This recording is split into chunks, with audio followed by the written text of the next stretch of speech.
కేంద్ర ప్రభుత్వ ఉద్యోగులు మరియు పెన్షనర్లు ఎంతో ఆసక్తిగా ఎదురుచూస్తున్న 8వ పే కమిషన్ అమలులోకి వస్తే జీతాలు, పెన్షన్లు గణనీయంగా పెరిగే అవకాశం ఉంది. ఈ కమిషన్ సిఫార్సులు 2026 జనవరి 1 నుండి అమలులోకి వస్తాయని అంచనా వేస్తున్నారు.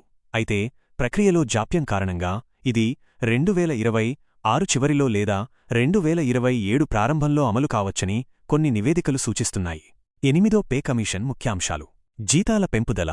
వివిధ నివేదికల ప్రకారం కేంద్ర ప్రభుత్వ ఉద్యోగులు మరియు పెన్షనర్ల జీతాలు 30 నుండి 34% వరకు పెరిగే అవకాశం ఉంది.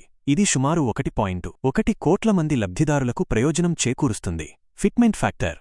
జీతాల పెంపుదలలో ఫిట్మెంట్ ఫ్యాక్టర్ కీలక పాత్ర పోషిస్తుంది. ప్రస్తుత ప్రాథమిక వేతనాన్ని ఫిట్మెంట్ ఫ్యాక్టర్తో గుణించడం ద్వారా కొత్త ప్రాథమిక వేతనం నిర్ణయించబడుతుంది.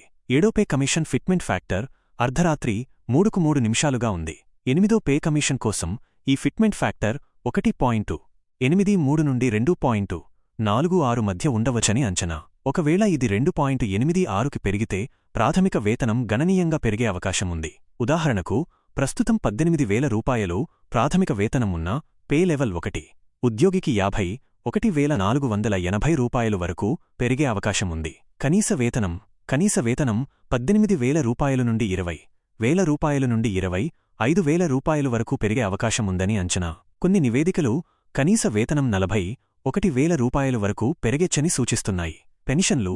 ఉద్యోగులతో పాటు పెన్షనర్లకు కూడా పెన్షన్లు భారీగా పెరిగే అవకాశం ఉంది. కనీస పెన్షన్ కూడా గణనీయంగా పెరుగుతుందని అంచనా. అమలు తేదీ: 8వ పే కమిషన్ సిఫార్సులు జనవరి 1, 2026 నుండి అమలులోకి వస్తాయని భావిస్తున్నారు. అయితే కమిషన్ ఏర్పాటు, నివేదిక సమర్పణ మరియు ప్రభుత్వ ఆమోదం వంటి ప్రక్రియలకు సమయం పడుతుంది కాబట్టి అమలులో జాప్యం జరగవచ్చని నిపుణులు అంచనా వేస్తున్నారు. 7వ పే కమిషన్ అమలుకు దాదాపు 18 నుండి 24 నెలలు పట్టింది. ప్రభుత్వంపై ప్రభావం. ఈ పెంపుదల వల్ల కేంద్ర ప్రభుత్వంపై సుమారు 1.8 లక్ష రూపాయలు కోట్ల అదనపు భారం పడనుంది. ప్రస్తుత స్థితి: 8వ పే కమిషన్ ఏర్పాటుపై కేంద్ర ప్రభుత్వం ఇప్పటికే ప్రకటన చేసింది.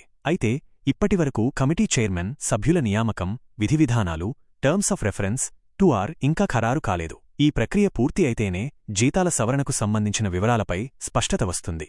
8వ పే కమిషన్ అమలుతో లక్షలాది మంది ప్రభుత్వ ఉద్యోగులు మరియు పెన్షనర్ల ఆర్థిక స్థితి మెరుగుపడుతుందని, ఇది వినియోగాన్ని పెంచి ఆర్థిక వృద్ధికి కూడా దోహదపడుతుందని నిపుణులు భావిస్తున్నారు.